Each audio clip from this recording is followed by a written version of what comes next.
Oh, yeah. Yeah, I really like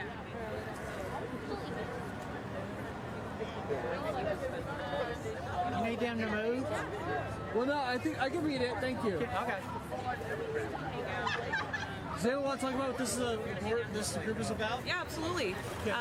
We're Democrats for Life of America. We are out here calling on the Democratic Party to represent the vast majority of Democrats and millennials on the abortion issue and at least oppose late-term abortion. I've carried with me a 22-week fetal model.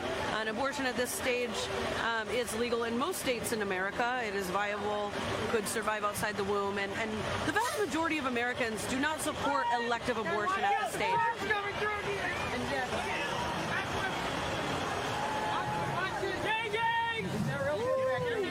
And yet our leadership has completely failed to represent us in any meaningful way. Only 18% of Democrats support abortion in the third trimester, and 99.9% of the candidates on the stage tonight do. So we believe that's evidence of a powerful lobby at play with a profit motive that is suppressing the opinions of the majority through stigma and shame.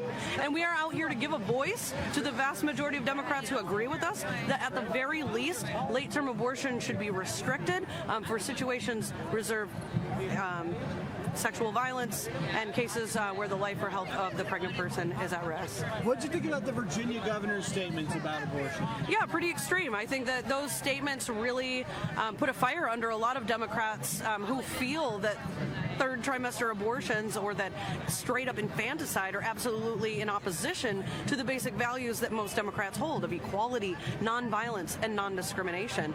So it's a complete misrepresentation of how we feel. And I run an activist organization, and I got a lot of calls from people who identified as Democrats or even pro-choice after that, who felt that they were not being represented with these extremist policies that we see coming out of New York and expanding on what Roe v. Wade allows, which is abortion up until birth.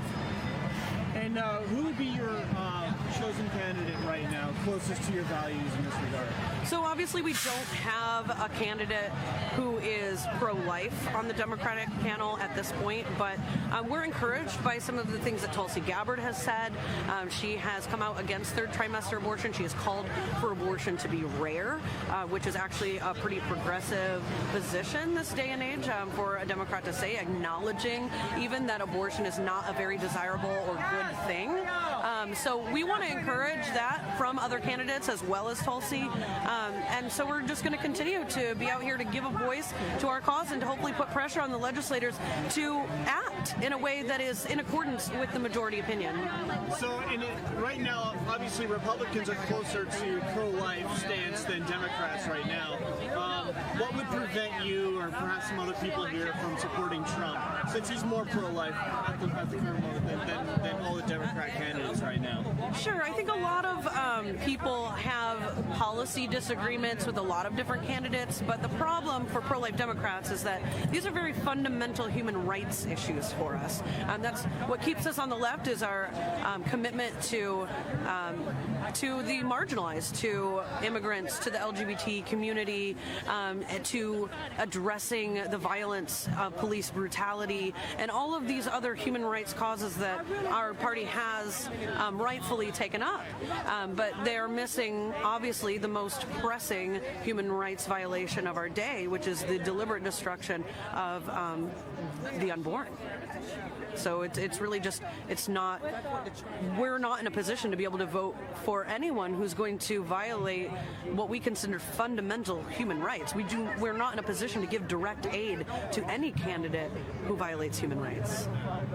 So what's your strategy to get Democrats to be more on board with the pro-life stance? Well, I think Democrats have been very successful in silencing pro-life Democrats through stigma and shame. And I think that we really need to stigmatize and shame a position that allows for elective third trimester abortion, where a baby can survive on its own and it has nothing to do with bodily rights and the fact that it doesn't represent the majority. That's the shameful behavior. And I believe that we need to stand up, and the people that agree with us, that already do, will feel emboldened to stand by us shoulder to shoulder when they see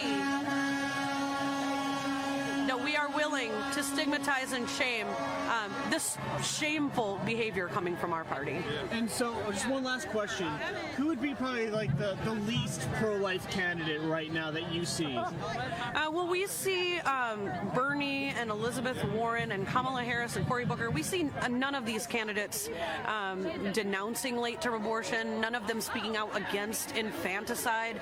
Many of them on the stage have actually failed to vote for legislation that would protect infants born alive during an abortion. So these positions can't get any more extremist.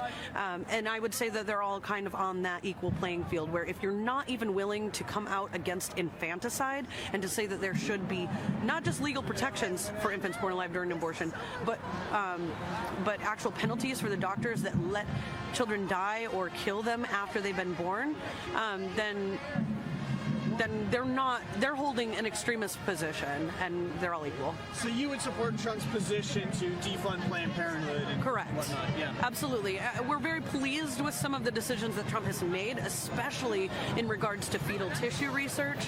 Fetuses around this gestational age are targeted for organ harvesting, and many research projects require an uninterrupted monthly supply of these fetal organs.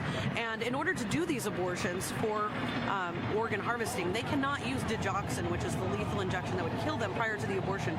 So they can only do these late-term abortions two ways: through a live dismemberment procedure or through a medical induction, which, according to the Society of Family Planning, has a 50% chance of producing born alive infants.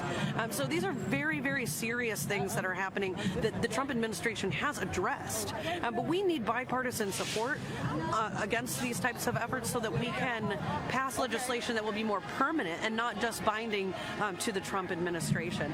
We definitely applaud Trump's efforts to defund the Title X funding. We're glad that he has reinstated the Mexico City policy. So there's definitely a lot of good policy decisions that he has made on that front.